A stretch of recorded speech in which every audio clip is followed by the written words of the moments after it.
So I'm here today with Damian and Jake. How are you, sirs? Very well. Good, Very good. Thanks so much for joining me today. Let me start obviously the podcast is enormously successful, but at what point did you realise you had something more than the podcast and you actually were learning from your guests? Well, I think the very first record we ever did, and it started very humbly, High Performance. It was myself and Damian, a couple of microphones, went and met Ben Ainsley down on the South Coast. And we interviewed him about his life as, Britain's most decorated Olympic sailor. And we thought it went well. But at the end, I said to Ben, I guess you have these conversations quite often. And he said, no one has ever asked me about these amazing lessons and learnings about leadership and culture and mindset and failure and success. And we couldn't believe it, right? So that was the first thing. And then the next thing that happened that was really interesting for us was floods and floods of messages.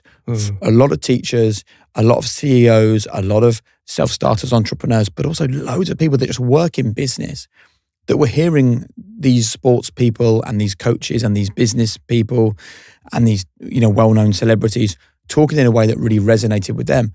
And the cool thing is, because of the way the world is now, we were able to reply back to these people and just say, why does this matter to you? And they said, well, no one's ever really taught me about culture. No one's ever actually explained to me how I can fail and keep moving forwards. Nobody is actually there to explain all those things I read in textbooks and how I can put them into real life. And that's why we ended up doing what we do, which is a lot of live events and theatre tours and, lots of presentations and corporate work, because there are people that need this information. And we've loved doing it, haven't we? Yeah, very much. And I think another thing that distinguishes it, Nick, is that we're taking the lived experiences from some of the planet's highest performers, but then translating it into tangible actions. So it doesn't matter where you are or what you're doing. The principles, you don't have to have been a Formula One driver to understand about coping under pressure.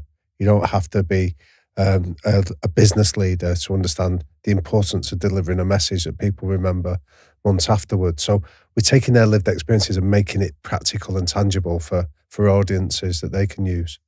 But how conscious are you of reciting other people's words? Or is it very much about taking it and actually then extracting out? We are very clear about the fact these aren't our words. And that's the magic, I think, with High Performance. Because if you book someone to go and speak, okay, fine, they can go and they can talk about the things they've seen and heard. What we're able to do, which I don't believe anyone else on the planet is able to do, is say, look, we're here to be the conduit, but the videos that we're going to play you and the things that you're going to watch is going to be Gordon Ramsay and will.i.am and Sir Keir Starmer and Arnold Schwarzenegger and Matthew McConaughey and Dame Kelly Holmes. Like, no one else is able to offer these incredible, globally recognized names sharing the things that have made them successful. So we're really open about the fact that the lessons and the learnings come from other people, because if we come and do a talk for you, you're hearing from those people, So I think where we have a sweet spot as well, Nick, is if you think of it, that we've got the access to some of these incredible people that have shared their learnings. But I think what we can then do is translate it and offer the science and the academia behind it that says, well, so this is what they told us. This is what the research validates why it works. And then I think the nature of the work that we do is then to be able to translate it into, and this is what you can do with it and make it practical. So I think in terms of audiences, we're capable of addressing a wide range. People that want the name drops, like the big names to impress them. Those that want the academia and the validation of it in terms of the data.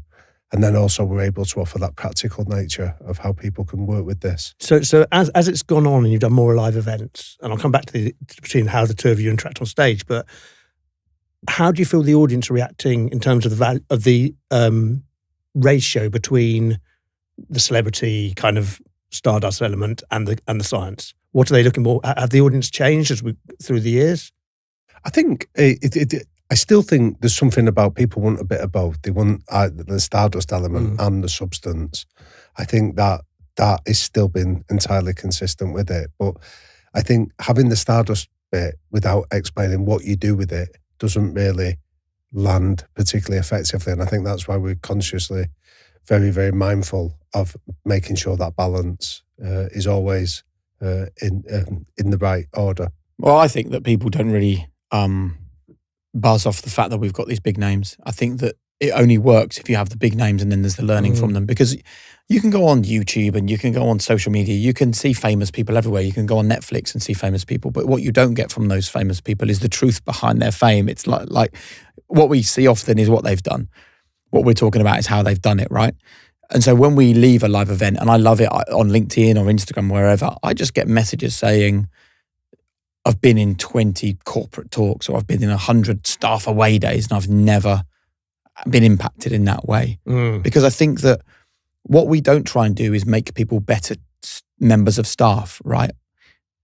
What we try and do is make them better people.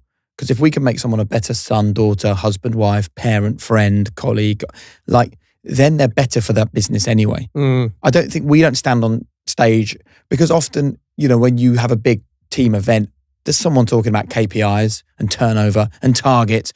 Oh, that's not really for us. What we say is, when you leave here, you'll have a better understanding of how you're all a miracle, right? Even being on planet Earth, 400 trillion to 1 are the chances of even being born.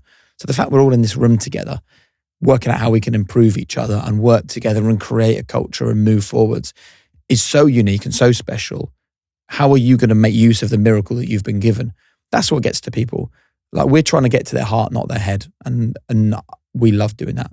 And is it the fact that right now the moment is, or not right now, but the whole thing about actually we need to have purpose in our own lives, and actually we've got to look at ourselves individually. So as businesses, they are moving up, they are looking at there's more scrutiny on businesses than ever before, right? If you say you've got a great culture and you don't, somebody will be on social media somewhere telling the world about what your culture is really like, right? So you can't lie anymore like you could have done years ago. I also think there's choice now. So if people want to work for a business that has a bad culture, they just won't work there. Because it was one of the first questions, I've run a couple of businesses. One of my businesses has 300 people, and one of the first things that people ask when they want to come and work with us or for us is about the culture. And if you have a bad culture and a toxic culture, you get found out very quickly.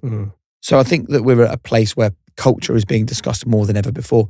But I also think that people have more self-respect than ever. So they don't want to just spend their lives working for businesses or people that they don't respect purely because it pays them money. And I think that's been driven by the fact that we see everyone else's lives on social media. So we see all the time people on social media talking about purpose and being present and having an impact in the world, and what's the legacy that you leave behind. So I think if you see that all the time and you don't have that in your own life, I think it's a struggle, right? So we're trying to help people to realize that. Definitely. And what we know is that actually having a purpose makes you more profitable as well. There's plenty of evidence on this, that we often cite some really interesting research that was done at Stanford over 25 years ago, where they went into organizations and look at, can culture be your ultimate competitive advantage? And what they found is that certain types of culture, those that are very purpose-driven, tend to be on average about 22% more successful than their competitors. So culture is your ultimate competitive advantage. And I think what we can do is come and take culture from being an abstract idea into something that everybody understands, that they can add value and contribute to that and make a difference to where they work. One last question for both of you. One of the things that often we get challenged is the concept of a double act on stage. Clients are very wary about how the two people are going to interact on stage. Experiences, kind of how does it work for you guys, and kind of what are the pros, I suppose, of being on stage together? We don't get on and don't talk to each other. Perfect. That's what we're looking for. Is that the right answer? That's it. That's a dream. Yeah, I think what I would say is that between the two of us, Jake and I, we're able to offer that mix that audiences want. I think you've got somebody that's a brilliant presenter in Jake, somebody that's got the lived experiences of being in the Formula One pit lanes, Premier League football grounds, doing live TV for so long and doing it and making it look so easy. You've got somebody that can do that at live events. From my point of view, I've spent 25 years working in the shadows of elite sports, so seeing the mechanics, the understanding of what goes on behind the scenes, and then allied to that with the academic side of the nature of the work that I've done. I've been a visiting professor at Manchester Met University for a long time. I think we offer a wide range of different experiences for people, both the big names, the ability to present, but also to give you the substance behind it as well. Brilliant. Damien, can I just say one, when you say the ability to present, kind of having seen you on stage also, you're brilliant to present, so don't put yourself... Damien, Jake, thank you so much for your time today. It's been lovely speaking. Thank you, man. Pleasure, Nick. Thank you.